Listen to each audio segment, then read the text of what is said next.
আসলে ছেলে বড় হয়ে গেছে, তারপরে টিউশন একটা ম্যাম আসে, কেননা দিয়েছি বলতে সকাল টাইমটা ভীষণ দুষ্টুমি করে, সকালেই রেখেছিলাম। হঠাৎ করে স্কুলটা আবার মর্নিং এ হয়ে গেল, এবার তো বেকার হয়ে গেল, স্কুলে চলে যায়। এমন একটা অড টাইমে আসে, 4টে নাগাদ আসে। আমি পুরো ঘুমিয়ে না না না না আমারও কি করবো, আর নিজের লোকের কাছে না পড়ে না। এবার ছাড়ালাম না, বললাম থাক। ওর অবশ্য রিসেন্ট আবার বিয়ে হয়ে যাবে, বললাম ঠিক আছে তুমি পড়াও, তারপর আমি দেখছি। আবার একটু ইয়োগা দিয়ে দিয়েছি, আবার খুব ভালো করেছে। বেশি করে দাও না, বেশি করে কাটবো, অনেকটা কিন্তু খারাপ হয়েছে, দেখো তাহলে অনেকটাই কাটবো। হ্যাঁ যতটা খারাপ হয়েছে ততটা পুরো উড়িয়ে দাও। আচ্ছা আচ্ছা, তাহলে আমি বলি তোমাকে। দেখো এই যে, এই যে ইউ করে দেবে তো? হ্যাঁ দেখো কাটবো। হ্যাঁ কেটে দাও। এই যে এখানে উঠবে কিন্তু। ঠিক আছে ঠিক আছে, এখানে উঠে এই হবে, অসুবিধা নেই। ঠিক আছে, মাথা নিচে। আর এখন চুল রাখতে ভালো লাগে না, চুল রাখলে চুলে যত্ন করতে হয়, এটা সত্যি, কিন্তু সেই সময়টা নেই আমার, ওই জন্য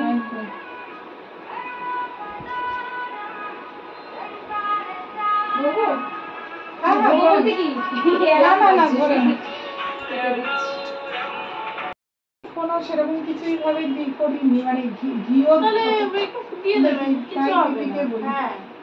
দিদিকে তাই বলি যে ভাতের সঙ্গে মিশিয়ে আর ও তো এমনি খেলাধুলা করে, শুনেছি ও হয়ে যাবে, হজম হয়ে যাবে। হ্যাঁ ঠিকই বলেছি। মনটা খারাপ লাগে না। স্কুলে দিয়েছো নাকি? হ্যাঁ গো, মাদার মেমোরিয়ালে দিয়েছি। এবার 6 মাস হতে চললো, মানে পুজোর পরপরই দিয়েছি। কিন্তু এখানে এবার অনেক স্কুল ট্রাই করলাম। দেখো সত্যি কথা বলতে কি, ওই কেন্দ্রীয় বিদ্যালয় খুব ইচ্ছা ছিল, হ্যাঁ কিন্তু সবার মতো আমারও ইচ্ছা ছিল, খোঁজ খবর নিয়ে সবার মতো আমিও চুপ হয়ে গেছি, আর ইচ্ছা নেই। কেন? 776 জন ওয়েটিং এ, সেখান থেকে 4 জন, ও আমি জন্মে পাবো না। আমার একটা বান্ধবীর মেয়ে হয়ে গিয়েছিল, কিন্তু ওর ডিস্টেন্সের জন্য কেটে গেল, মানে 5 কিলোমিটার, 5 কিলোমিটার থেকে বেশি হচ্ছে। ও বললো আমার কিছু লাগবে না, বাস লাগবে না, আমি স্কুটিতে যাতায়াত করবো, ওরকম ভাবে হবে না, পুরো কেটে গেল। এবার ওই যে এসএসসি কোটায়, মানে এসসি কোটায় যেটা ওটাতে ও ঝুলছে 200-র কাছাকাছি। অত টেনশন, এমনি প্রচুর টেনশন, অত টেনশন। বললো আমি আর করছি না কিছু, আমি আর ভালো না। তো আমি আমার ছেলেকে দেবো ভেবেছিলাম, তো আমার আবার সিল্কার সার্টিফিকেটটা ভাবলাম ওর একেবারে করিয়ে নি, বাবা থেকে হয়ে যেত, ওইটা না মানে ফর্ম ফিল আপটা হয়ে যেত, ওইটা বলছে যে ওটা হয়ে যাবে, মানে ওর চান্সটা পরের বছর চেষ্টা করবো, হবে না। আমি আর চেষ্টা, আমি পরের বছর ক্লাস 1 এ একবার দেখব, যার মুখে শুনি সেই বলছে। হ্যাঁ কেন্দ্রীয় বিদ্যালয়ে সবাই চেষ্টা করে,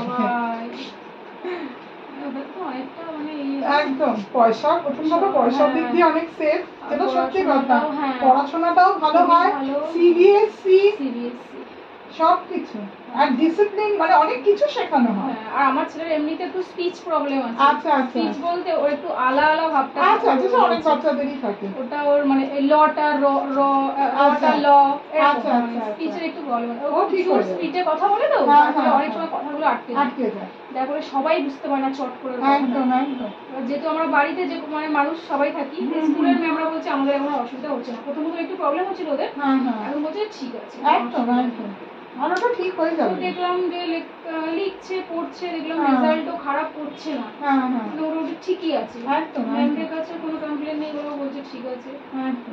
মানে ওকে নিয়ে খুব চিন্তাতেই ছিলাম। চিন্তা কিছু নেই, অনেকের প্রবলেম আছে চিন্তাতে, যদিও বা পুরোপুরি ক্লিয়ার না হওয়ার অনেক চিন্তা রয়েছে। না না, সবার প্রবলেম থাকে, এরকম যে হয়ে যাচ্ছে।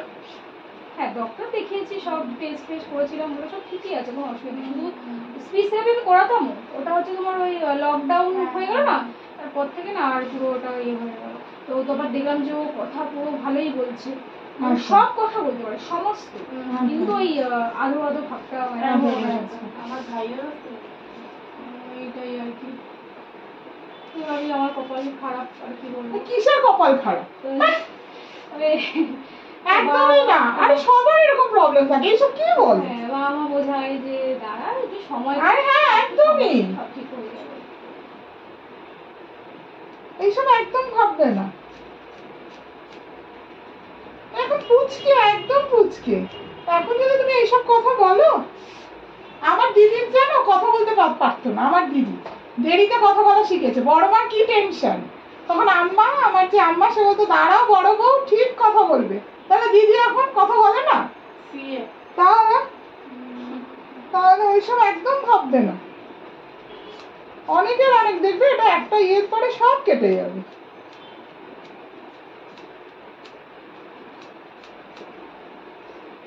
একদম এসব ভাববেই না। তিরিং বিরিং করে এরকম গন্ডগোল হয়।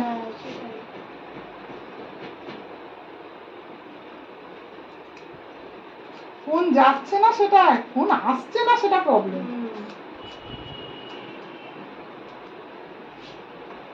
খুবই সমস্যা। হ্যাঁ, ব্যবসা না, প্রবলেম না, লোকে ফোন করে আসে।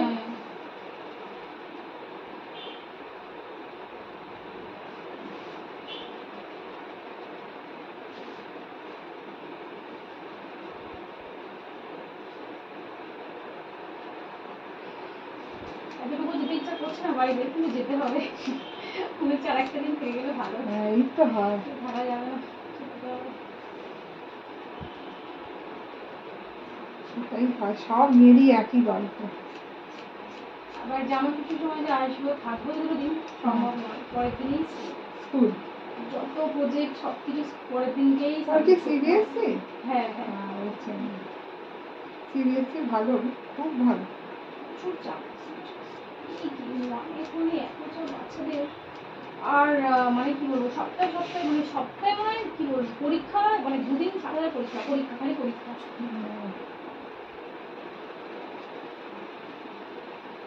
ওর সবকিছুর মানে জানা যায়, এটা মানে কি একটা শব্দ ভালো তো, জিজ্ঞাসা থাকা ভালো গো।